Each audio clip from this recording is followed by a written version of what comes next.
Hello everybody, how you all doing? Well, it's been over a week since I got out of prison.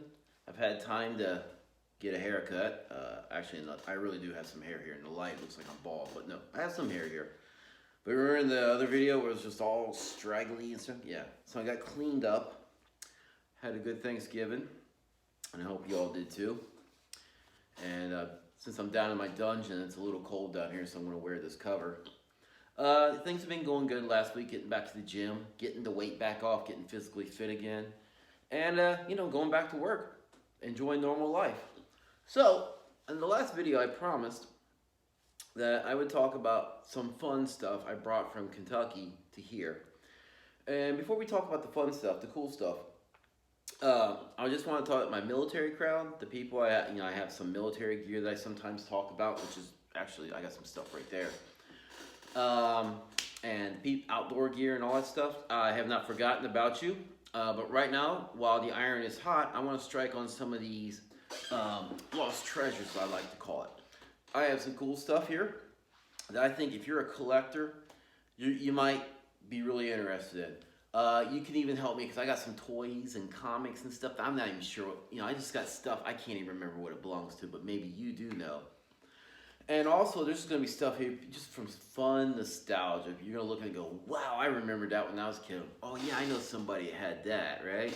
For example, let me show you something. Call this a preview, all right? We're going to call this like a little preview. Anybody remember this? Do you know what this is? If you do, comment. So my kids were fascinated when they saw this and what was inside. But anyway, so let's get this series kicked off with this. Today, we're going to talk about Todd McFarlane and Spider-Man.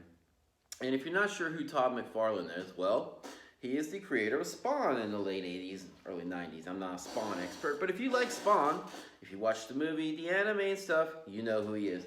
He is the guy who gave us Metal Gear Solid, the toy. My daughter got in storage and one of her and her little buddies took the arm off of Solid Snake. Kind of sucks really because this is a 19-year-old toy, it's collectible. And it's just really cool. And he's missing something. But we also got Akira, right? He also gave us Akira, which is also pretty cool. Got the motorcycle over there too. Really cool. Also got this in 2001. And he also gave us Spider-Man. And you might be asking, so what? Who cares? Why should I care? Well, all these comics have a personal history. All right. So in 1990, I was about 16 years old, 16, 17, and I was not into comics, but I had met some new friends at the high school I started going to, and they were.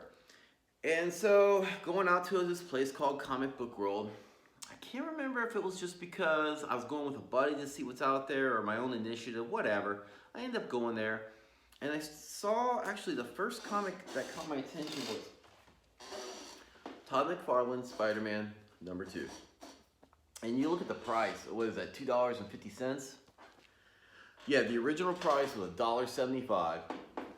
What is that? $2. Look how comics have changed. So 30 years ago, this is $1.75. I went to Comic Book World on Turfway Avenue in Florence, Kentucky, and the comics there were like $8. And it's not the comic book's fault. It's not the Comic Book World's fault. It's just what the market is now. I'm like, good grief. Back when I was 16, I used to consider nothing to pay this. Working in high school, I'm working fast food.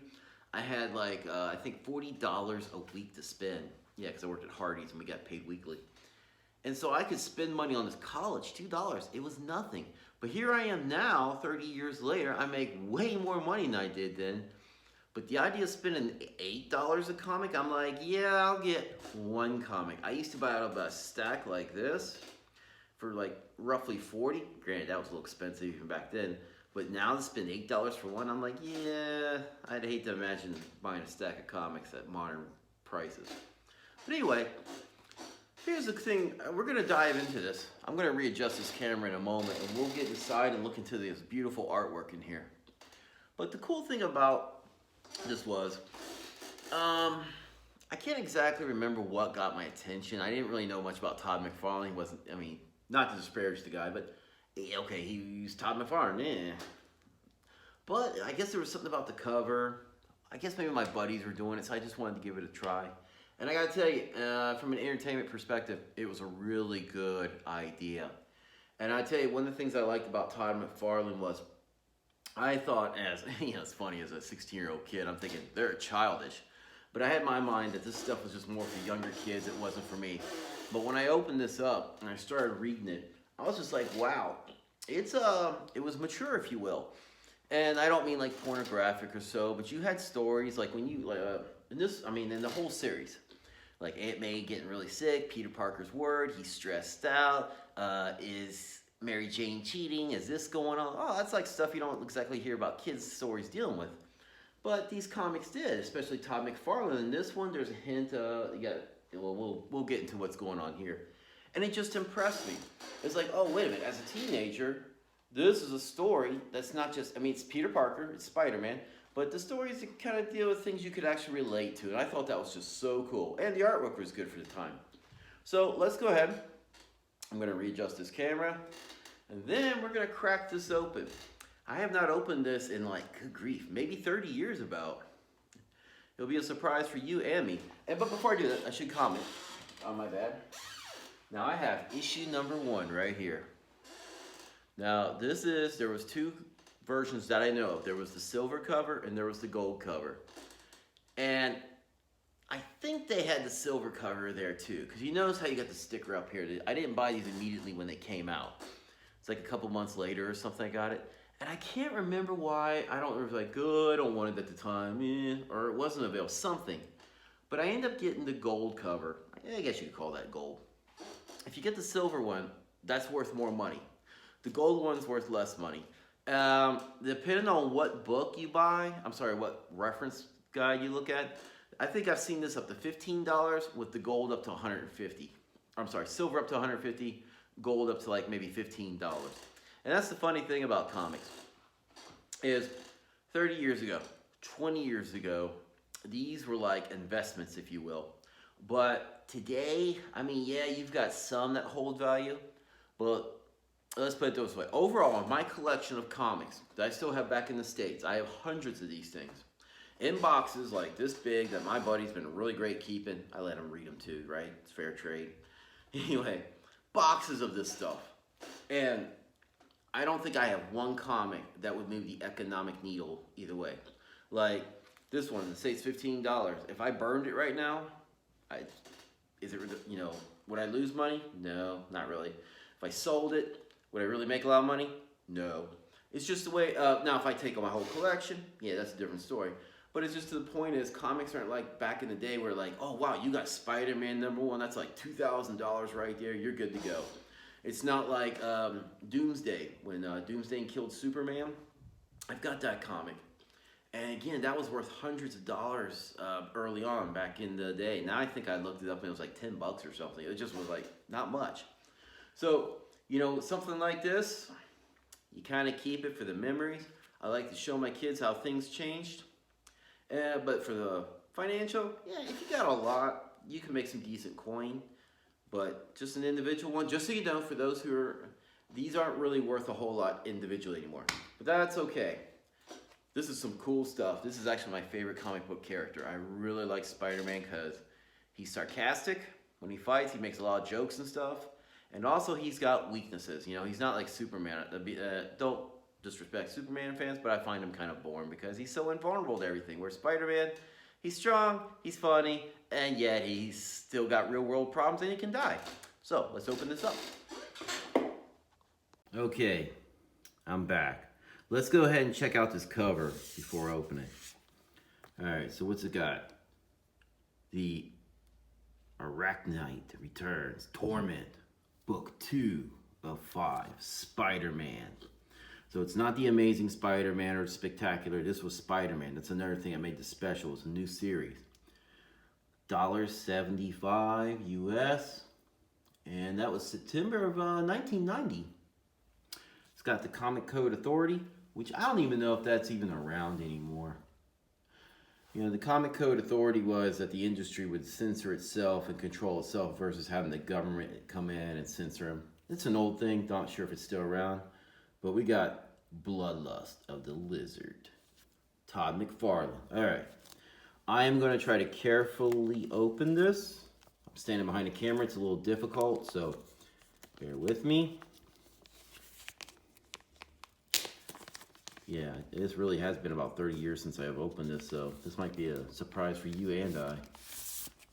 Oh yeah, Ravenloft for Dungeons & Dragons 2nd edition. I had this because I was a Dungeons & Dragons geek back in the day. I might have some stuff about that I'll have to talk about later. Okay, so open it up. Oh man, look at this Capcom. There's pretty cool stuff here. You're the drug lord's worst nightmare. Sorry, brings back good memories. So yeah, this is the front page, and this is what really caught my attention. Let's see.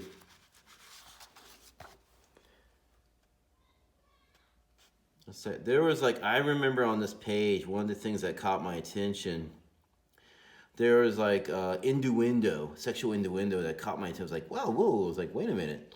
Didn't expect to see that in Spider-Man. Let's see if I can find it here. And then, of course, you got this thing about killing and stuff. But yeah, here's the artwork. It's not bad. By the way, if the lighting's a little dark, sorry, I'm in my dungeon, right? To right. You are sick, puppy. You are a sick puppy. Alright, so we got this. And then you got the lizard. So, I mean, check this out. Just look at that. I really thought back in 1990 with your typical comic, this was good stuff. Really good art. I mean, pretty good artwork. I shouldn't say the best or anything, but it was good artwork. Better than I expected. And you look at this. Trip down this, memory lane. You got Black Man, Wrath of the Black Manta, Narc. I remember that game so much. Then here it is, you got like Peter Parker, he's married, he's with Mary Jane. And I was like, oh wow, okay, so he's married, all right. Again, these are things that I wasn't expecting when I opened this. So it kind of caught my attention and kind of won me over. Peter Parker's married to Mary Jane, he's got a wife, he's got real problems.